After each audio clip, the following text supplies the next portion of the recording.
Well, hello, good evening, and welcome to episode 13 of Fracking Nightmare. Sorry, we're a little bit on the drag tonight. Had a few technical issues here at Earlham, but we also had a few other issues during the day.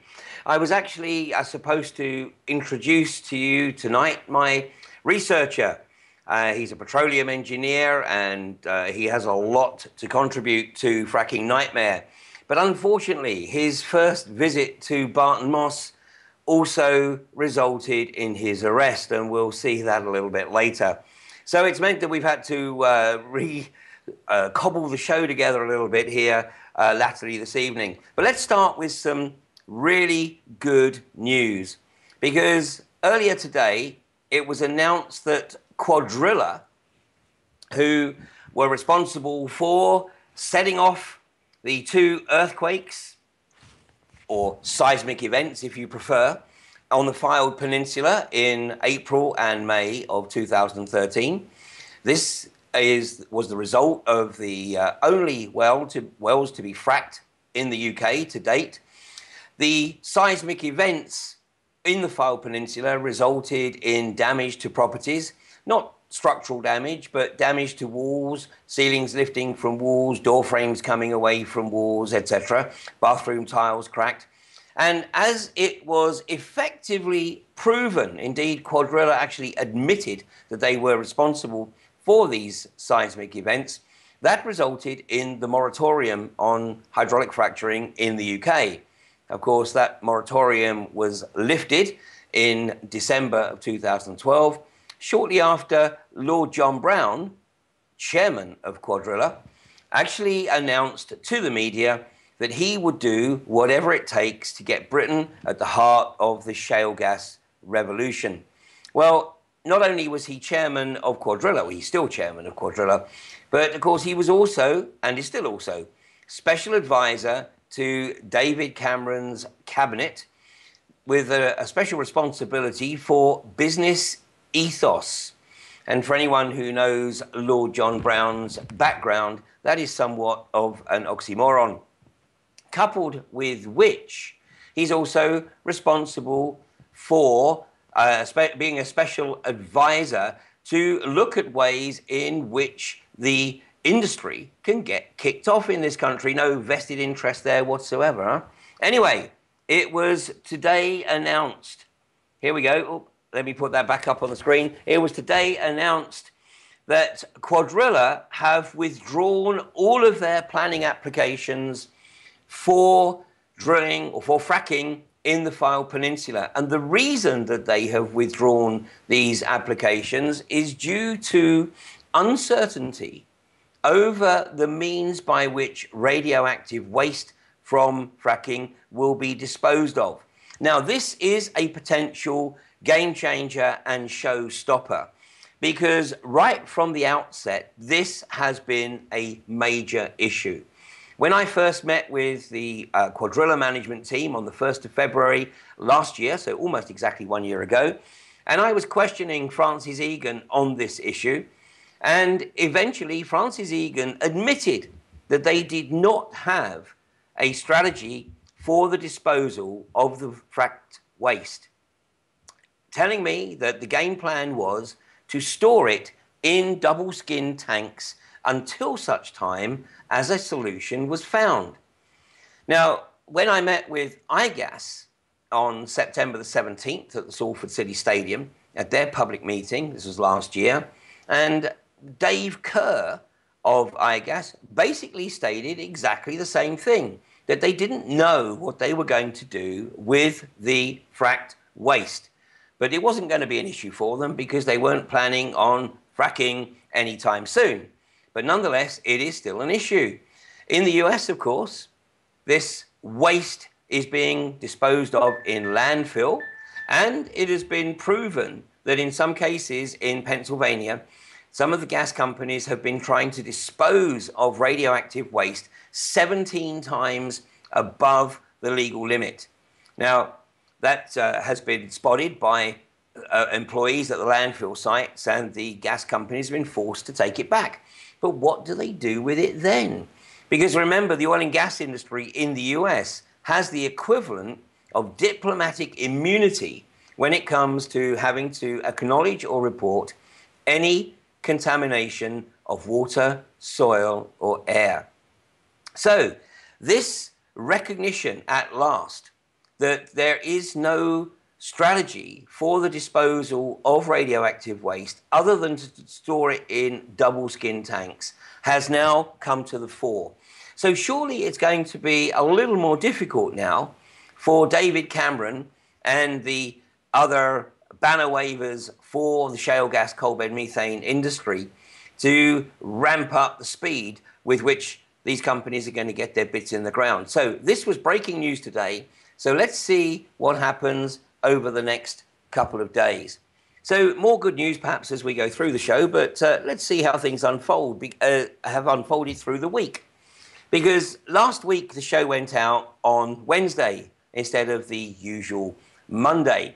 The reason being is that I had an invitation to speak at the Tameside Women's Institute, that's the other side of Manchester, from Barton Moss. And this was very much a first for me. And I'm very pleased to have at last broken in, as it were, to the Women's Institute. And one has, oh, phone's ringing here. And, well, that's an interesting call. That was Chris O'Donnell, who we're going to be talking about in just a second. Anyway, yes, on Monday I was speaking at the Women's Institute, and as a result of that, I've now received other invitations to speak at other women's institutes around the country. But there is an issue here, and in the last two shows I have, towards the end of the show, raised the issue of funding, because last year I drove 42,000 miles in the process of raising awareness about the fracking agenda. I spent 29 of the 66 days at Balcombe and have spent over 60 nights under canvas, or in the last 7 in a caravan that was kindly donated by a well-wisher last week. But nonetheless, this is an expensive process. For a lot of people, activism is a hobby. But in my case, with this particular issue, this is my profession. There is no other cause which demands such focus. Because unless we stop this abomination from being established in the UK, then everything else is secondary. This is the first time in my life that I have been this close to the front line of an activist cause. And, well, I'd like to think it's probably the last as well. It's not something that falls naturally to me. But this cause does need some support. So I would ask, if at all possible, if you could take a look at frackingnightmare.com. This is a website that we've set up to be interactive. I would encourage you, if you have interesting articles or information on the hydraulic fracturing process, then please feel free to post them there. But also, I would encourage you to look at the left-hand corner, and if you feel able, to contribute to the fracking awareness campaign. And this is also to help fund the speakers who are being requested by schools, by universities. And of course, the unfortunate thing is that the industry willingly provides its employees to go and speak to these groups. And of course, the individuals are on the payroll. But for the independent activist or educator, whatever label you want to put, then unfortunately, often, we are left to fund this ourselves. Anyway, enough of that. I'll leave you to decide whether or not you think this is a cause worth supporting. But back to Chris O'Donnell, because whilst I was speaking at the Women's Institute, or as I was driving to the Women's Institute, Chris was being brutally arrested And as we saw the full video of his live stream leading up to the moment of his arrest, and then the audio after the camera was actually put into his pocket.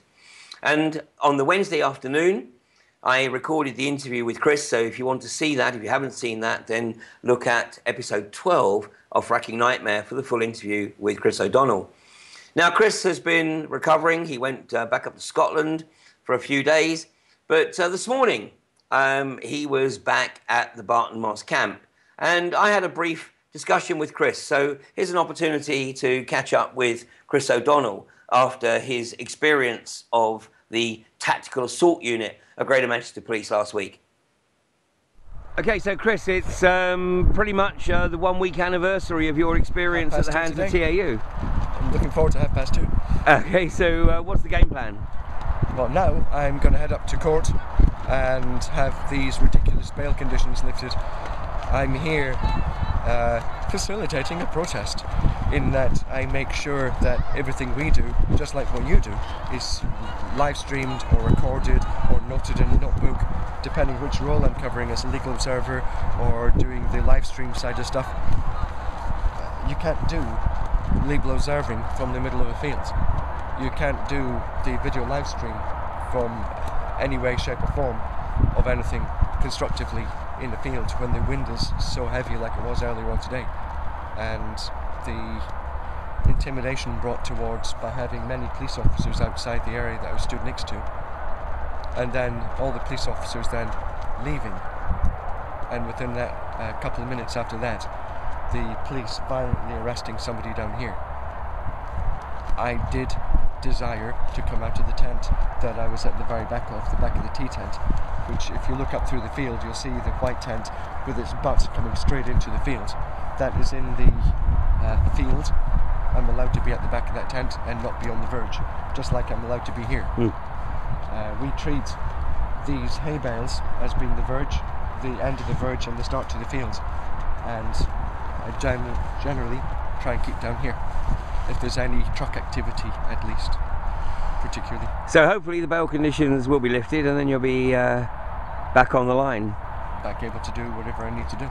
Exactly.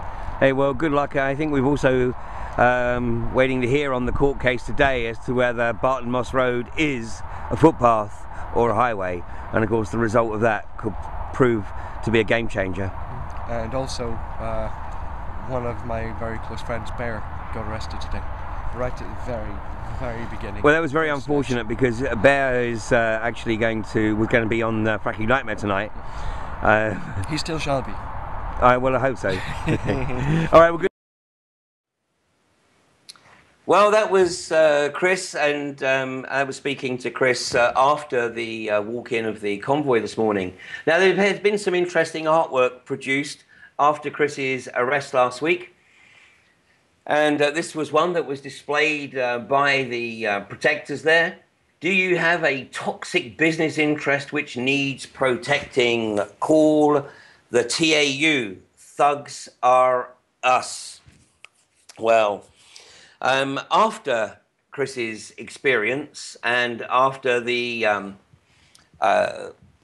broadcast of his live stream video, I won't say it exactly went viral, but I think it was certainly watched by the Greater Manchester Police. Not least because after I got back from Freckleton, where I was speaking last Wednesday evening, I posted the Fracking Nightmare edition that had gone out earlier in the evening on the Greater Manchester Police Facebook page. Well, I'm sure somebody probably watched it through the course of the evening, because at 8:20 the following morning, the Greater Manchester Police issued a press release. And the press release was the work, or attributed to, Chief Superintendent Mark Roberts, and he was certainly quoted in that press release. And in that press release, Chief Superintendent Mark Roberts claimed that the peaceful protest at Barton Moss had actually morphed into a campaign against the police. And whilst there were peaceful protesters at Barton Moss, he observed that there were people now participating in the protests whose primary intent was antagonism towards the police. Well, I actually don't recall ever seeing Chief Superintendent Mark Roberts actually at Barton Moss. So I'm assuming that the Chief Superintendent was issuing his statement purely based on second or third hand reports. But actually, second or third hand reports are totally unnecessary in the realm of policing a peaceful protest, because every single day there is an army, a small army of evidence gatherers, police evidence gatherers, whose role is to ensure that there is video evidence of any event occurring during the course of the day. So we have actually put a freedom of information request into Greater Manchester Police to request sight of the footage, which would show that there have been protectors at Barton Moss whose intent has been antagonism towards the police. Well, there certainly has been some repartee between the police, and certainly when the TAU are on the front line, there's no question that it is certainly elevated banter. But my suspicion is that the video evidence of people being antagonistic towards the police is going to be about as easy to get hold of as the video evidence of a flare being fired at a police helicopter from the Barton Moss camp. Now, that's a very interesting story in of itself, because officially the flare incident occurred on a Saturday morning at around about 12:15. And the only problem is that one of the police officers actually told me about a report of a flare being fired at a police helicopter on the Friday morning. So I was either speaking to a psychic police officer, or he caught wind of a story that was still being concocted. Because nobody that I've spoken to in Earlham or Cadishead or Pill Green has seen any flare. And a flare is certainly a powerful light in the sky, and it would have blinded every CCTV camera within probably a 2 or 3 kilometre radius that happened to be pointing towards the Barton Aerodrome. So although I have no doubt that there are reports that have been submitted by the police helicopter pilots, which is what I have been told, but whether there will be any genuine footage of a flare being fired at a police helicopter from the Barton Moss campaign early on that Saturday morning, I very much doubt. So, Chief Inspector Mark Roberts, before you issue any further statements, may I counsel that you actually insist on seeing the video evidence of the allegations that you are being asked to present to the media, so that you are not in danger of actually perjuring yourself at some future date.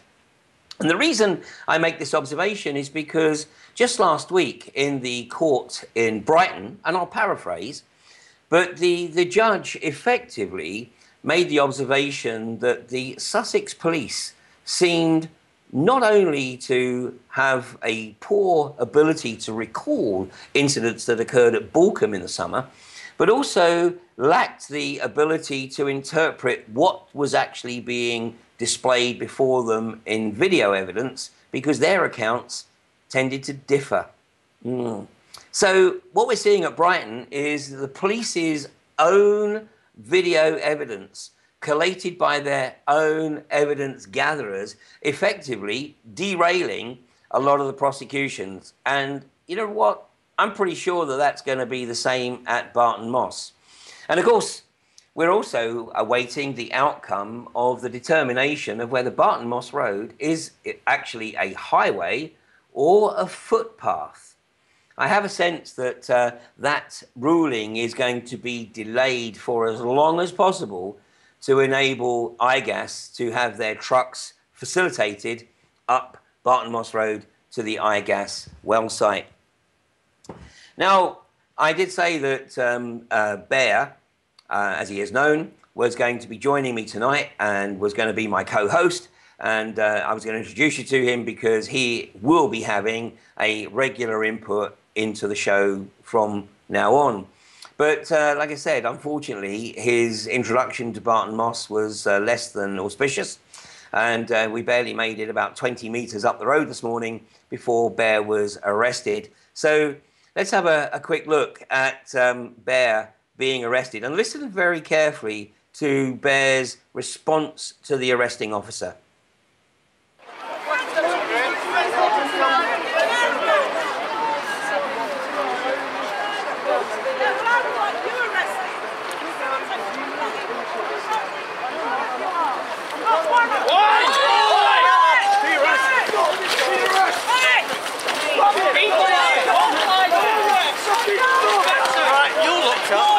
Obstructing a highway and obstructing a... Under arrest, sir. You're under arrest. Obstructing a highway. Under arrest. Simple, may I request you not mention one question, something which you later on court. Anything you do say may be given evidence. Do you understand? Under arrest. Come this way, sir. Thank you. I do not stand under you. I merely comprehend what you have said to me.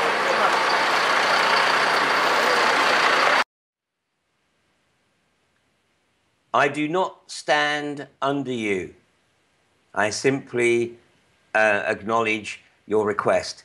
Okay, on that note, let's take a short break.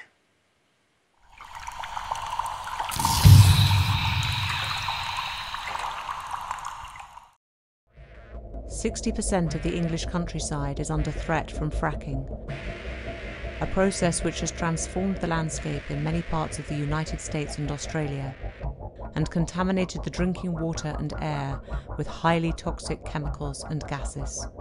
1 in 3 hydraulic fracturing was using a carcinogen. So it really is a chemical cocktail that goes into the earth, of which up to 40% remains there. The grandchildren were in the bath and they started screaming and everything that was in the water was burnt. The MDs have been instructed not to report any negative health effects that they believe to be associated with living over a gas field. There's nothing inherent about the shale gas process that is going to lead to problems. Some of this material was actually taken to a large sewage treatment works, which had no capacity to handle radioactive materials of this kind. 800,000 gallons was dumped into the Manchester Ship Canal. 50 seismic events were recorded during just 6 fracking treatments. What is the minimum depth that the fracking will fracture? We can't tell you until we drill the exploration. Have you no idea whatsoever? Because it doesn't look like you've done your research. Shale gas is part of the future and we will make it happen. We are just numbers and we are sat on this rich vein of gas, and they will do and say anything to get that gas out of the ground.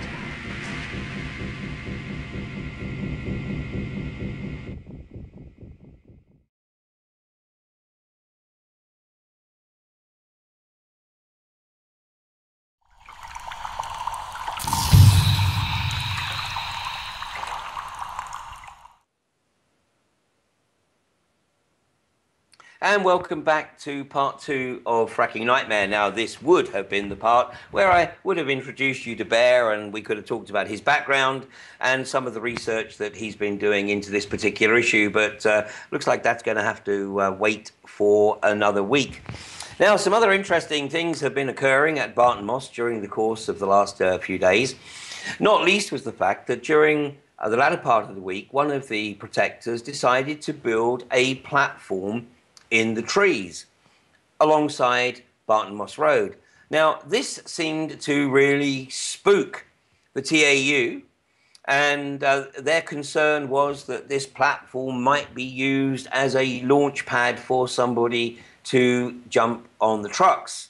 So it was interesting to see how they reacted. They actually cleared a space of about 100 yards either side of the platform and made sure that the road was free of protectors, and then got the truck drivers to accelerate past the platform so that it would make it nigh on impossible for anybody to jump on top of the truck from the platform.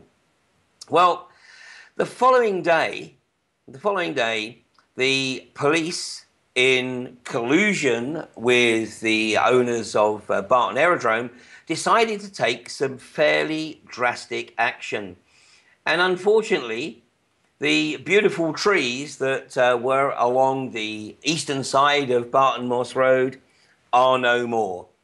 They were taken down. The police arrived, the TAU arrived with the tree surgeons in tow, and before dawn, they started the process of felling all the trees and subsequently removing all the logs and the wood chips, so thereby completely opening the side of the road. Now, there's still a few trees there, but for whatever reason, it seems that they've decided that these trees are too far away for anybody to jump from there onto trucks, unless, of course, you happen to be Tarzan. But I haven't seen him over the last few days. Anyway, so the landscape is changing, and not necessarily for the better. But this was the site that greeted people at the weekend. Now, let's just talk a second about the weekend, because the weekend was truly remarkable. We've had 2 rallies previously at Barton Moss, and both of those have been ostensibly organised by the local community. And the bulk of those attending have been members of the trade union movements, showing their solidarity with the anti-fracking community. But this Sunday was a national rally. And this was an event that brought together people from the anti-fracking groups and communities from right across the country. Now, unfortunately, the weather on Sunday morning wasn't that great. It was cold, wet, and very windy. But on the basis that many of the people coming to the rally had to leave, for example, Brighton at about 6 o'clock in the morning. They came from South Wales, from Scotland, from West Yorkshire. And by about 1 o'clock, we had some 15 coaches congregating in the Salford Reds parking lot about a mile away from Barton Moss Road. And then some, guessing 750, anything between 750 and 1,000 people or so, were then walking along the A57 to the entrance of Barton Moss Road, where there was a rally, where a number of speakers and some music entertainment. Now, this was a great networking day. And of course, apart from the groups from Sussex, there was 3 coaches from Sussex, and obviously the people that were from Earlham and Cadishead. They actually started their walk a little further away. They started the walk from the Tiger Moth pub in Earlham, and they joined up with the rally at Barton Moss Road. But this was an opportunity for people to compare notes, for people to speak to the Balkan residents and the people that had been at the Balkan camp through the summer, and to talk to the people at Barton Moss and to discuss how they could go about making sure that the community in their areas were ahead of the game before the Mother-Frackers actually move into town. Because certainly at Barton Moss, the reality is that the local community, the people of Earlham and Cadishead, were very ill-informed and had very little awareness of what IGAS were planning to do. And of course, this was IGAS's intent, to keep as low a profile as possible and to just tick the boxes when it came to consultation. But I want to play a short video. This is Jeff, an Earlham resident, and I spoke to Jeff actually earlier this morning after he had participated in the escort of the convoy into the IGAS well site. And let's have a listen to what Jeff has to say about his awareness prior to the camp moving on to Barton Moss. I'm Jeffrey Baxter, and I'm a resident of Earlham. So tell us again, what was the reaction when you told the police that they didn't need to be here? Well, I walked up to the first one and I tapped gently on the side, and I said, I've come from the local area, Earlham on the corner there. I live on Fiddler's Lane, and people have just had enough of all the heavy-handed tactics. There's no need for the police to be here. If we had any problems, I'm sure the residents would come and speak to the camp themselves. But when I went to the next van and I explained to them again, and they just remained silent. So eventually I went to the CCTV van, where they were quite talkative, and we had a little chat, and they were in full agreement that the police shouldn't be here. You know, if the residents had any problems, I'm sure they'd speak out. But the residents don't have a problem with the camp, we know that, because many of the residents were here yesterday, and of course there's a big residents meeting in a couple of days in Earlham. But they're here, of course, for one reason alone, and that's to facilitate getting the trucks in. That's right, yes. You know, they call it facilitating peaceful protest, but actually it's facilitating the iGas trucks. But yes, again, I've been here a few times, and I have noticed again, the police are quite alright, they're reasonable, they get the job done. But it's the TAU again, running in from the back, pushing through, and that's when all the violence starts. Without them, it's a peaceful process. Yeah.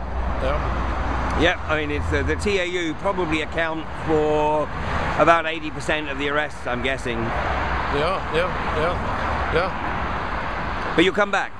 I will be here every day when possible, in between work. And because you live just what, about a mile away or so from here? Yes. So what's your view in terms of the local residents? I mean, are the local residents increasing in terms of awareness of what's going on here? Slowly but surely, yes. They can see what's going on, you know, and obviously with YouTube and truth ferrets, they're actually been able to see now, rather than watching TV, they're actually looking on YouTube, and they're actually seeing what's going on in their own area. So I don't know if many are for or many are against until we have a few more meetings. Sure. But it's looking good. But and what would you say was the level of awareness before the camp arrived here? Nil.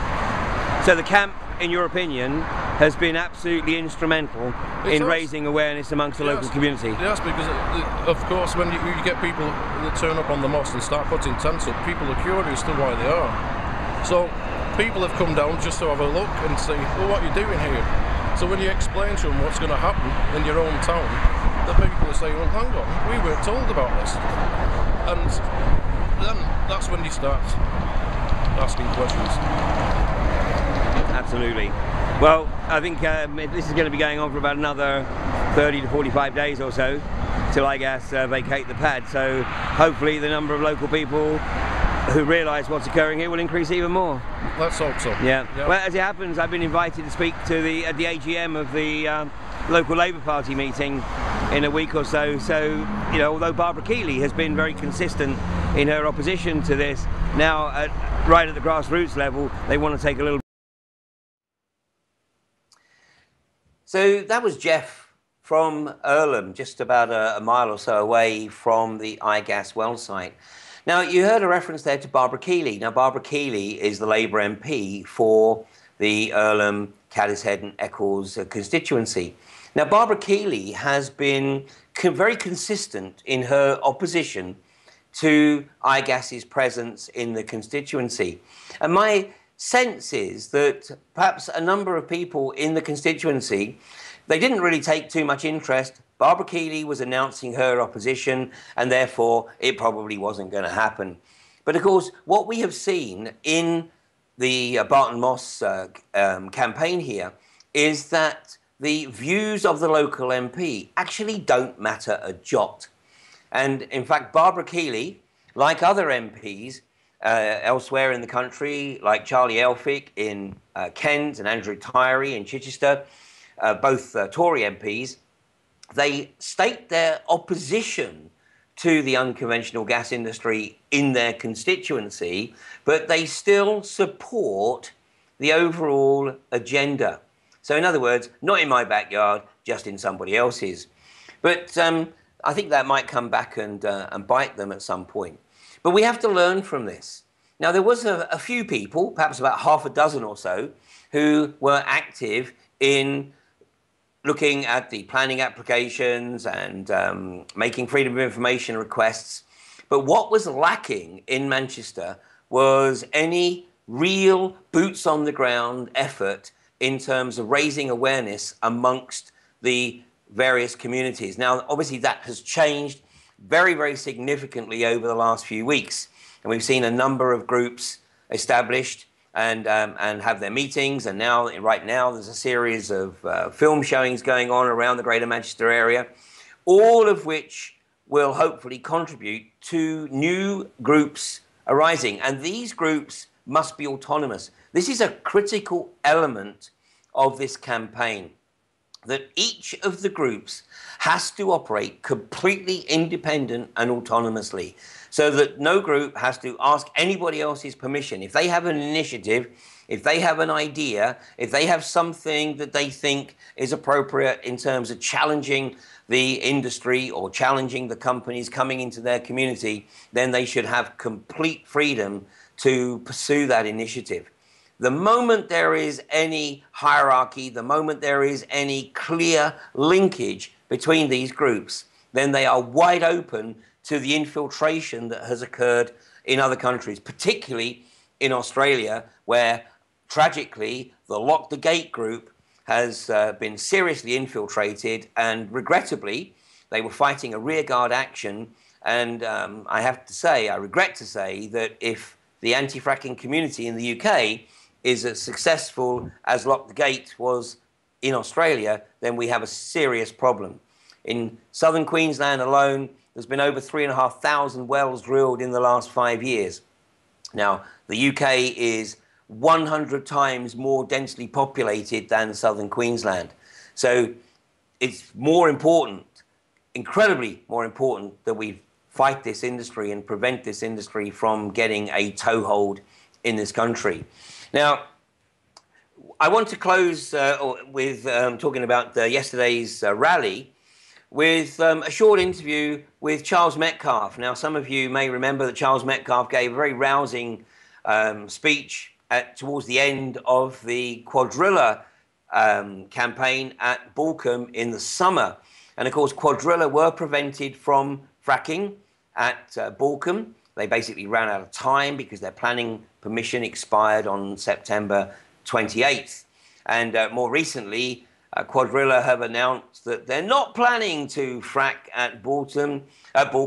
They're actually going to look for oil in the micrite layer, which is just 33 meters thick, and they're going to use a process known as acid etching, which is otherwise known as fracking.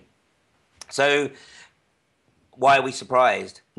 This is the industry that has a track record of lies, deceit, and obfuscation, and that isn't going to change. And this is another critical element of why it is so important that these local anti-fracking groups are empowered, so that within that group they take full responsibility for monitoring what is going through the local planning authority, any planning applications that are submitted.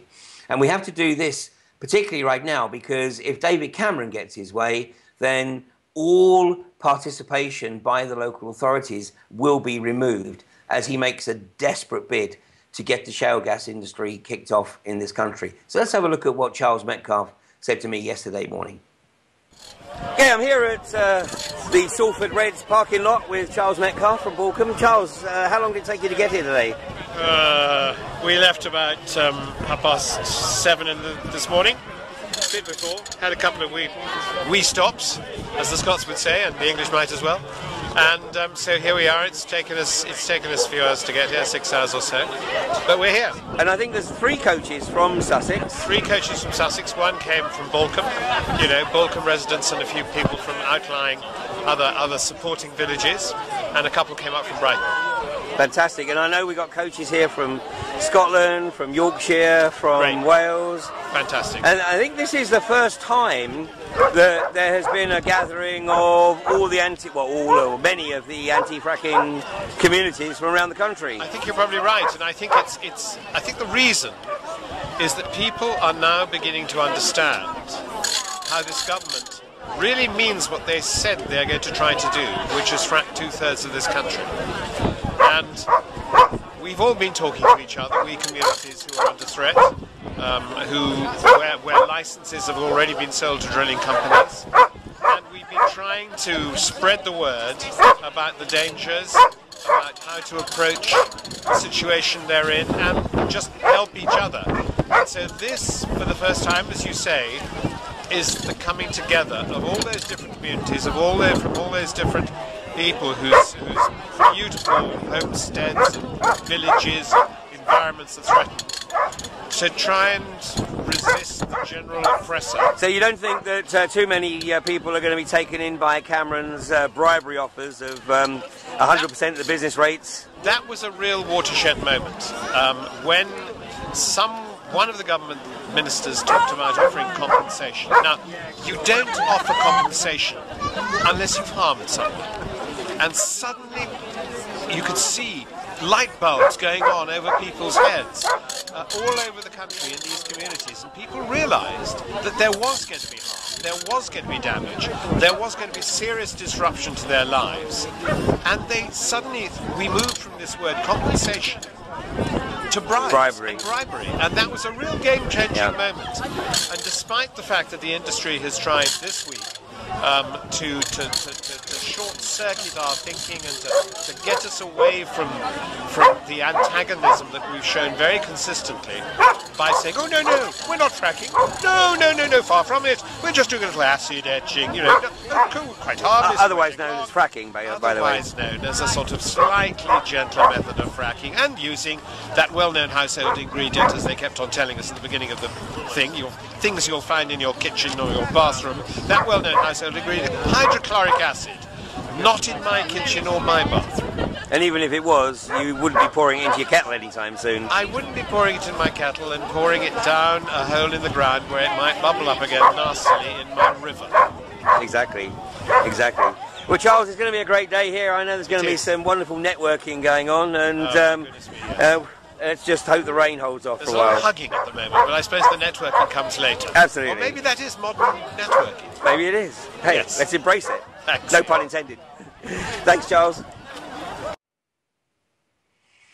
Well, that's Charles Metcalf, and of course Charles was one of the groups who came up from Sussex for the day. So they endured about 12 hours in the coaches, and it was a wonderful day. Now later on in the day, Vanessa Vine, who has been one of the leading campaigners in Sussex, in fact the founder of Frack Free Sussex and Britain and Ireland Frack Free, and she did an interview on Channel 4. Now, the interview was a live interview, but Vanessa was at Barton Moss, and the person that she was up against in the Channel 4 studio was none other than Peter Lilly. Now, Peter Lilly is the MP for Hitchin and Harpenden in just to the north of London. Now, this is not the first time that Vanessa has come up against Peter, and I would love to play the interview for you, but I don't want to run the risk of Channel 4 claiming copyright on the YouTube of this edition of Fracking Nightmare. So I'm simply going to encourage you to search for Vanessa Vine, Peter Lilly, Channel 4. That's all you need to put into your search engine. And you can watch this 7-minute exchange between Peter Lilly and Vanessa Vine. And Vanessa comes pretty much straight out of the blocks and points out that Peter Lilly is, how shall I say, having a casual relationship with the truth. Oh, actually, no, she said he was lying. And of course he was. But Peter Lilly's performance was exactly what you would expect to see of these politicians. In fact, I have to say, this is a screen grab from the debate. And the look on his face there, I mean, it's the look of absolute thunder. And he was way out of his depth. The bottom line is that the guy was lying through his teeth. And Peter Lilly would absolutely not have the courage to participate in any live debate, open public debate on this subject.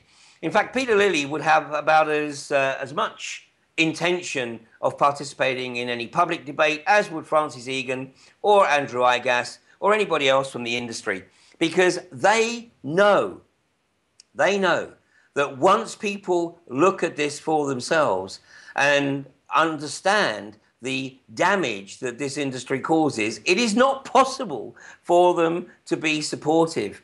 So watch that discussion and or you'll get an idea for yourself as to, really how low the government and its spokespeople have resorted in trying to push this agenda. And of course, the bribery, as we've said, Charles Metcalfe acknowledged that this should really get the alarm bells ringing, that 100,000 that was on offer to the communities that embraced the unconventional gas industry, that wasn't going to cut it.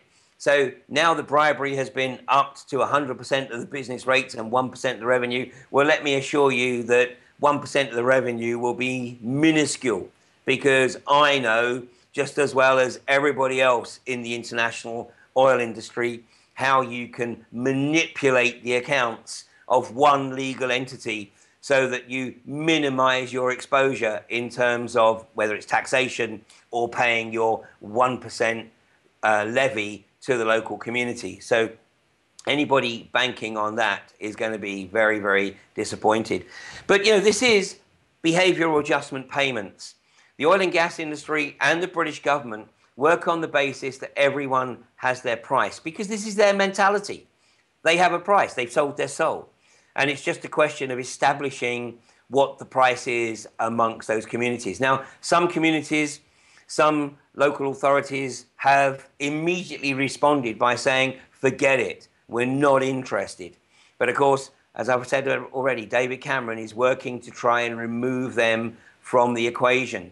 And it wouldn't surprise me at all if Cuadrilla's public withdrawal of their applications is no more than a token gesture, just like Gerwyn Llewellyn-Williams making a big point of withdrawing his planning applications from Somerset and from Kent. They're waiting for David Cameron to invoke the Growth and Infrastructure Act, which passed into law in April last year, which gives Cameron the power to remove all local authorities, all county authorities from the equation in the event of something being considered to be so important that it's essential to the well-being of national security, national energy security, or the well-being of the economy. And no doubt Cameron is going to claim that the shale gas industry fits at least two, if not all three of those. So now let's just have a look at some upcoming events here. I'm going to be doing a talk in Chorlton.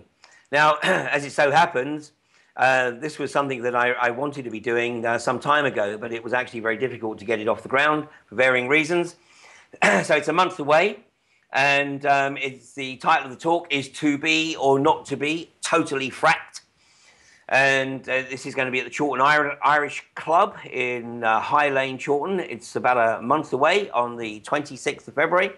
And this is going to be one of a number of dates around the country. And I'm going to be focusing on areas that are being targeted by the unconventional gas industry, because we absolutely have to do everything we possibly can to avoid a repeat of what happened in Manchester, where basically nobody really knows anything about what's going on until the protection camp starts to arrive, and then people start to get curious and then look at it for themselves. We need to be ahead of the game. And then another event that's coming up later in the year at Staverton Park. In fact, Staverton Park in Daventry is pretty much right in the centre of the country. That's assuming that the M62 is a northern boundary. But for 80% of the population of England, Daventry is effectively right in the centre. And this is going to be a 3-day event. And this event is aimed at people who really want to participate in changing the game. 2014 is the year that humanity is going to take on this insanity.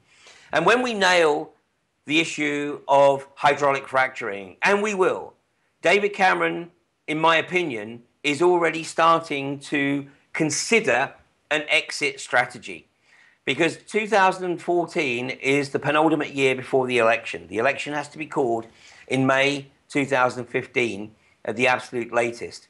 David Cameron is desperate to try to establish this industry before the hustings start in the run-up to that election. The reality, Mr. Cameron, is that this issue could potentially lose you and any other party that supports the unconventional gas industry the election. So the reality is that wherever you try to get your bits in the ground in the coming year, there will be a protection camp, and there will be a rising awareness of the people in the local community. And because the political process is bankrupt on this issue, because it was not part of any manifesto, you tried to slip it in under the radar. There is no social license. You know there is no social license. And you know, ultimately, that you are going to have to retreat. And the only issue is whether you can do it gracefully. Somehow, I doubt that. But it's a very interesting year. What is also very interesting is the increasing number of Manchester police who are letting it be known that they are supportive of the protection camp. But nonetheless, they have a job to do. Unfortunately, some do it with more fervour than others, perhaps. But nonetheless, the camp is serving its purpose. It is helping to raise awareness, not just in the local community, but around the rest of the country. And every time the TAU come on the front line, it helps raise that awareness. And I have to say that given the preference for peaceful protest, then that would undoubtedly be mine and every other Barton Moss resident's preference. But the reality is, in your quest to save iGas just a few minutes on the delivery of their trucks, the TAU come out and the TAU get very, very heavy-handed. And it provides fantastic footage in terms of getting the word out. Tragically, this country, and probably many other countries, thrive on sensationalism. And peaceful protest doesn't necessarily generate sensationalist footage. But the TAU guarantee that we get it.